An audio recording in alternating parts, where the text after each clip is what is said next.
সকাল থেকে প্রচুর বৃষ্টি হচ্ছে। দেখো বন্ধুরা কেমন বৃষ্টি পড়ছে। তো বৃষ্টির মৌসুমে তো পেঁয়াজিটা ভালোই লাগবে সন্ধ্যাবেলা, তো এই জন্য পেঁয়াজিটা বানাচ্ছি। তো পেঁয়াজ কেটে নিলাম, তারপরে একটু লঙ্কা কেটে নিলাম, একটু চিনি দিচ্ছি, সামান্য একটু চিনি দিচ্ছি, তারপরে একটু নুন দেব, একটু পরিমাণ মতন নুন দিচ্ছি, পরিমাণ মতন হলুদ দিচ্ছি, পরিমাণ মতন বেসন দিচ্ছি। এবারে মেখে নেব একটু জল দিয়ে ভালো করে।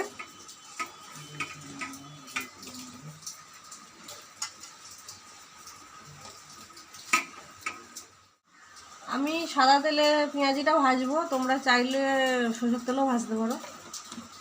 এটা গরম হয়ে গেছে, আমি একটা একটা করে পেঁয়াজি ছেড়ে দিচ্ছি। দেখো